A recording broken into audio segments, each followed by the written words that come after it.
Bharat England మధ్య 5 టీ20ల series మొదలైపోయింది. తొలి match బుధవారం రాత్రి 10 గంటలకు మొదలైంది. ఈ మ్యాచ్లో team India captain Shreyas Iyer toss గెలిచి మొదట బ్యాటింగ్ ఎంచుకున్నాడు. అయితే మ్యాచ్ జరిగేది ఇంగ్లాండ్లో కనుక మన కాలమాన ప్రకారం మ్యాచ్ అర్ధరాత్రి జరగడంతో చాలామంది క్రికెట్ అభిమానులు చూడలేకపోయారు. కొంతమంది టీమిండియా బ్యాటింగ్ చూసినా ఎక్కువ మంది నిద్రలోకి జారుకున్నారు.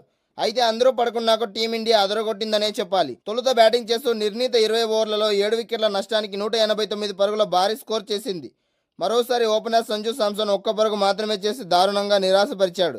ఇక టీ20లో వరల్డ్ నెంబర్ 1 స్థానానికి చేరుకున్న ఇషాన్ కిషన్ సైతం విఫలమయ్యాడు. కానీ ఓపెనర్ అభిషేక్ శర్మ మాత్రం షేక్ ఆడించాడు.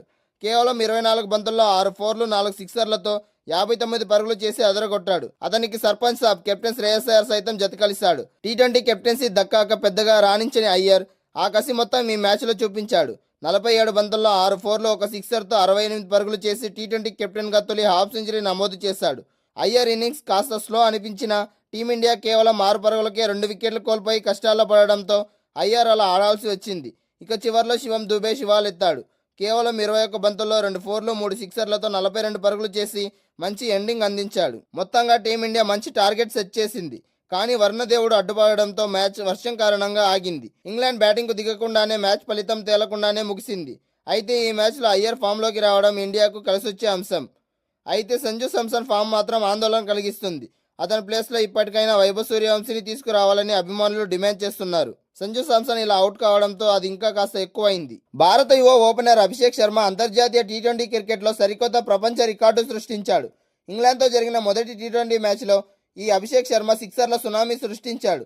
ఈ మ్యాచ్ ద్వారా అంతర్జాతీయ టీ20 క్రికెట్ చరిత్రలోనే అత్యంత వేగంగా 100 సిక్సర్లు పూర్తి చేసుకున్న ఏకైక బ్యాటర్గా అభిషేక్ శర్మ నిలిచాడు. తన మెరుపు బ్యాటింగ్తో ప్రపంచ క్రికెట్లోని ఎందరో దిగ్గజ హిట్టర్లను వెనక్కి నెట్టి ఈ అరుదైన రికార్డును తన పేరిట లిఖించుకున్నాడు. ఈ అద్భుతమైన రికార్డు అంతకుముందు West Indies powerful hitter Evin Lewis పేరిట ఉంది. లూయిస్ 789 బంతుల్లో 100 అంతర్జాతీయ టీ20 సిక్సర్లు పూర్తి చేయగా అభిషేక్ శర్మ కేవలం 785 బంతుల్లోనే ఈ మైలురాయిని అధిగమించాడు. కేవలం 4 బంతుల స్వల్ప తేడాతో ఎవెన్ లూయిస్ను వెనక్కి నెట్టి అభిషేక్ శర్మ నెంబర్ 1 స్థానాన్ని కైవసం చేసుకున్నాడు. ఈ జాబితాలో భారత సరికొత్త టీ20 కెప్టెన్ మిస్టర్ 360 ప్లేయర్గా సూర్యకుమార్ యాదవ్ కూడా ఉన్నాడు. సూర్యకుమార్ యాదవ్ 100 సిక్సర్లు కొట్టడానికి 1007 బంతులు తీసుకోగా ప్రస్తుతం ఆయన గ్లోబల్ లిస్టులో 6వ స్థానంలో కొనసాగుతున్నాడు. ఈ మ్యాచ్లో టాస్ గెలిచి బ్యాటింగ్కు దిగిన టీమిండియా ఓపెనర్ అభిషేక్ శర్మ అదిరిపోయే ఆరంభాన్ని ఇచ్చాడు. ఇంగ్లాండ్ బౌలర్లను నలుమూలలా బాదుతూ కేవలం 20 బంతుల్లోనే తన హాఫ్ సెంచరీ పూర్తి చేసుకున్నాడు.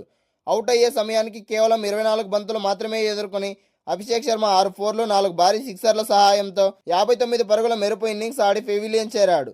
అతని స్ట్రైక్ రేట్ ఈ మ్యాచ్లో ఏకంగా 245 పైగా ఉంది. ఇటీవల జరిగిన ఐర్లాండ్ పర్యటనలో మొదటి టీ20 మ్యాచ్లో అభిషేక్ శర్మ 20 బంతుల్లో 49 పరుగులు చేసి త్రుటిలో హాఫ్ సెంచరీ మిస్ చేసుకున్నాడు. కానీ దురదృష్టవశాత్తు ఆ సిరీస్లో రెండో మ్యాచ్లో 0 పరుగులకే వెనుదిరిగాడు. ఐర్లాండ్తో జరిగిన ఈ 2 మ్యాచ్ల టీ20 సిరీస్ను భారత్ 2-0తో ఘోరంగా నష్టపోయింది. టీమిండియా క్రికెట్ చరిత్రలోనే ఐర్లాండ్ చేతిలో ఒక సిరీస్ ఓడిపోవడం అదే తొలిసారి. శ్రేయస్ అయ్యర్ కెప్టెన్సీలో జరిగిన ఈ అవమానకరమైన పరాజయం తర్వాత ప్రస్తుతం ఇంగ్లాండ్తో జరుగుతున్న ప్రతిష్టాత్మక సిరీస్ను ఎలా కైవసం చేసుకుంటుందో చూడాలి.